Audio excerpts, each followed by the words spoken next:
All right, Oval fans, and right off the rip, I gotta say, no contest. Way better than Sisters this week because, boy, oh boy, when I do that review right after this one, that's going to be something else. But the Oval, while there were bits and pieces that were the same old, at least there were some moments in the episode that had me going, oh snap, okay, we doing this now. So, Season 4, Episode 14, Know Your Place. I'm giving it a 7 out of 10.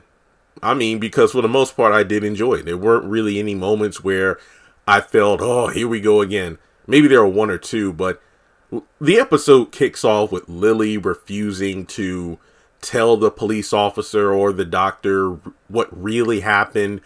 She's in a hospital with professionals, and yet she's trying to pass off a gunshot as a knife wound, which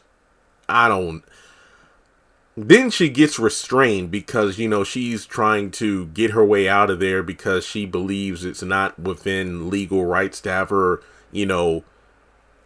cooped up in the hospital when she wants to leave. And the officer has to restrain her. The doctor comes in with a syringe in order to, make her go sleepy by. And I believe by the time she, regains consciousness, the doctor says that, hey, we, while you were out, we actually went ahead and stitched up your wounds and everything.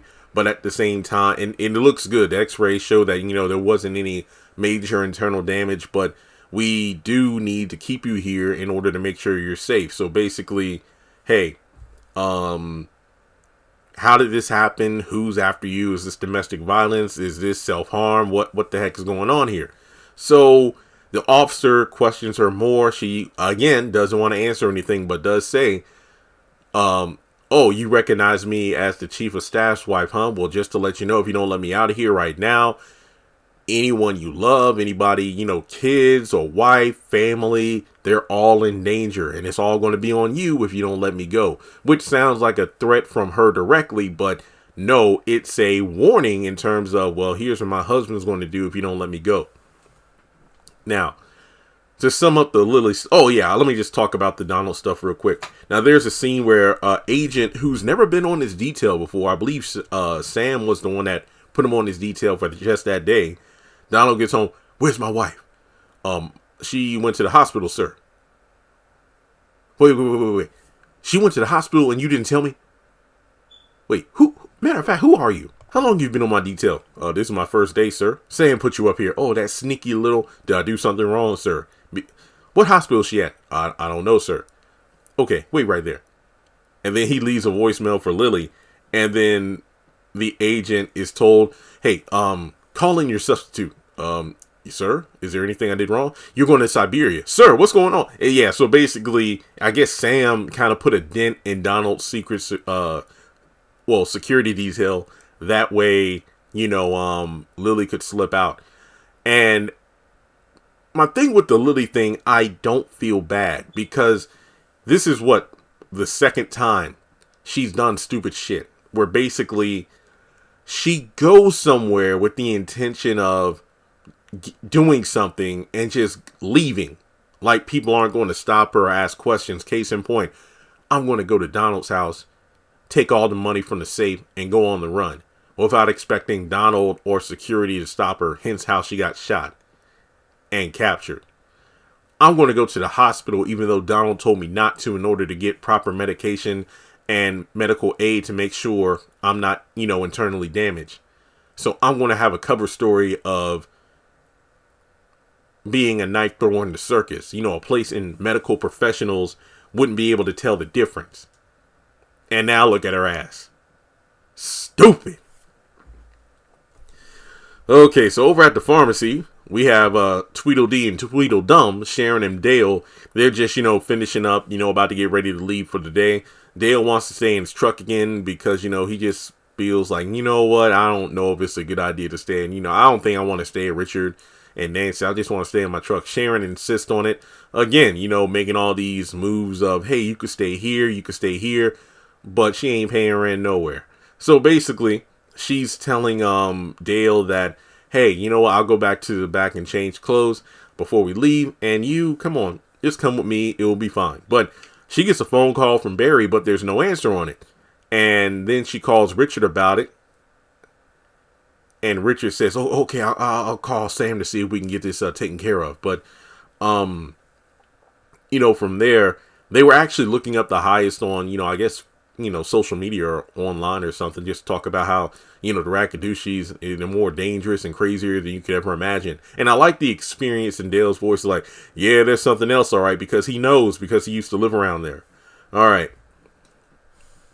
Now, over at Alan's, Jason's still holding him at gunpoint, asking him what it was like to have sex with Ellie. He wants a hooker up in there. Basically, he wants to pull his dad in the moment where he has a hooker, to having sex and whatnot. But, of course, Alan points out the obvious. Jason, you're dead. You can't have that kind of situation. Not to mention you with a gun, you'll probably end up killing somebody, and that will just lead to a whole lot of, nonsense and confusion. So there's a knock on the door from Alonzo, and then Jason got the gun pointed at him, and he's like, "Hey, sorry I haven't answered your calls or anything, but yeah, I can't let you in. I'm in here with Maria." "Oh, yeah, I'm in here with Maria." "Oh, okay, I'll talk to you later, man." "Okay." "Who's Maria?" "Oh, it's just nobody. Don't worry about it."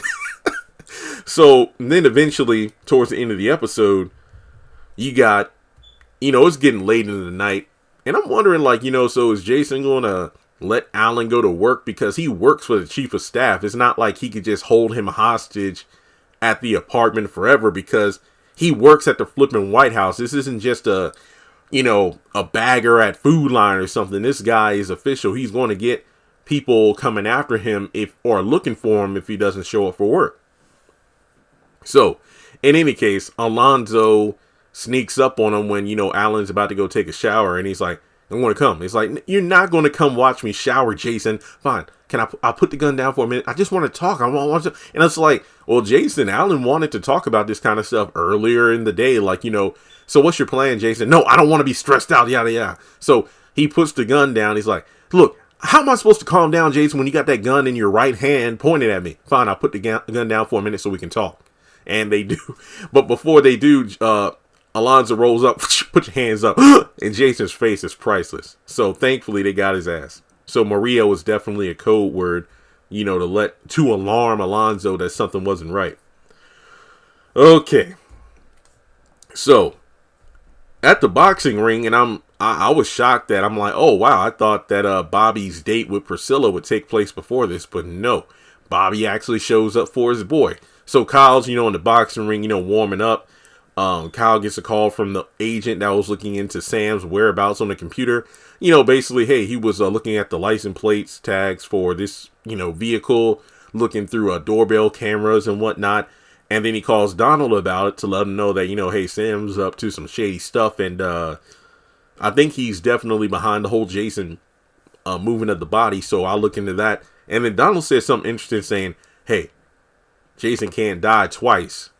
And I'm thinking to myself, does that mean Donald is implying to Kyle to kill Jason or not? I'm thinking yes, due to the fact that, number one, this is Kyle we're talking about. So he is the go-to assassin. And on top of that, him and Victoria were planning to kill Jason. So if Kyle finds out where Jason is, kill him. Probably Sam too. But in any case, he mentions how he's getting ready to box someone, beat his ass in the gym. Max and, "Ooh, that's kind of hot. Why don't you come on? Maybe I should come down there." "Oh, I don't think it'll be that long. So, And then Max gets in there. Kyle's trying to establish the rules. Like, "Hey, man, just so you know, what I did to you wasn't personal." And so should we count to 3? Okay. 1, 2, pop! Max pops him in the face. And then it looks like Kyle's about to get a counter on him. But then Max chokes his ass out. Not even a fight. Bobby has to come in to stop him from killing him. And that's it. That's really it. Bobby stops the fight, and they both leave. And then Kyle gets back up. "Okay, Max, ready for round 2? Shit. And then he falls back out like this, man. Oh, man. But that was pretty funny. I mean, this was a good scene. It was a change of pace from the usual drab offices or, poorly lit rooms that we're used to seeing in this show. But to make it into a, heavyweight boxing match arena, this was pretty good. Now, and the funny thing was, when Bobby was trying to talk Max out of it, Max was like, "Don't you got a date to go to? Huh? And we go to the restaurant. So basically, Priscilla wants drinks, appetizers, and go home to have sex. Bobby's like, okay, is this an emotional thing? Are you trying to get back at Sam for something? Because this doesn't feel right.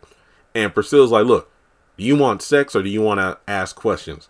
Okay, let's get these appetizers going. So then in the midst of this, Sam pops out of nowhere. I think the funniest part of this is when Sam tucks the handkerchief into his, his collar. I don't know why, but just seeing him with a thing poofed out of his collar is funny. I know that people either do that or sit in their lap, depending on, what kind of setting they're in. But I don't know. I just found it funny that Sam rolls in with his suit and whatnot, puts the handkerchief in there like, hey, well, how y'all? And he's like, Bobby, get up from this table. I'm not getting up. And then, Priscilla is basically weaponizing Bobby here. And it's kind of funny because this is just like when I believe Nancy rolled up on Richard and was it Frida, right? Frida was the name of the one maid at the White House that Richard tried to have sex with to get back at Nancy. It's the same thing here with Bobby and Priscilla. So basically they get up, they go straight to the house to have sex, and then Bobby puts money on the table and Sam gets up. Damn, he gets a phone call from Richard. And, in this situation, if Sam had traced the call, assuming the phone is still located at Kareem's place, they could have found the body, but nope. Sam is in his feelings like, look, not now, Richard. It's like, well, it's about finding my son. Not now, Richard. Damn it, Sam. And then Sam's pissed off, so they both hang up on each other. But, wow, I'm almost done. I think the last thing to talk about here is, the first family and second family are the couples. So Victoria is in the bed. Hunter comes in. She knows that he's been using, and they basically have the same old about, back and forth banter. Oh, I love you. Wait, you love me? Yeah, the same way I love you is that we love the chaos, we both cause, and that's pretty much it. And from there, well, yeah, I mean, either that or Sam would, the way you've been walking around happy and all, you must be messing around. Either it couldn't be Sam because, his little legs can only take you so far, but hey, at least it's better than a square like the vice president. And then Victoria's ears perked up. Why would you say that? Did I strike a nerve, dear? And then before he can even fall out and go to sleep, Victoria's like, no. You go take a shower, you stink. Fine, I'll go take a shower. Then lucky ass Eli is having personal fun time with Simone, which it was me instead that was there with Simone. But he gets a phone call from Hunter because that's how he listed Victoria in the phone. And he rushes to the bathroom to get it, and he goes in there, cuts the water on, the door is closed, but Simone is listening to most of what's going on. And, it's the Victoria thing. She's freaked out because, Hunter made a mention of him. So does he know about them? And, she's like, oh, what are you doing right now? She's in the next room. Victoria, come on now. I'm in the bathroom. Talk dirty to me. No, she'll hear. And even though Simone didn't hear everything, she heard enough. Not to mention at the end where he said, I love you. So then she goes, to the bed acting like, she wasn't listening. And then here's the problem. She acted way too cold towards him out of nowhere. So he's going to be suspicious now. You didn't hear what I was talking about on the phone, did you? No, I didn't. So what's wrong? The moment has passed. And it's like, come on, Simone, you just... okay. So that was pretty much it. The lack of subtlety. But that's the episode. Know your place. So I liked it. I did. So what did you think? Let me know in the comment section below. Like and subscribe. And I'll catch you in the next one.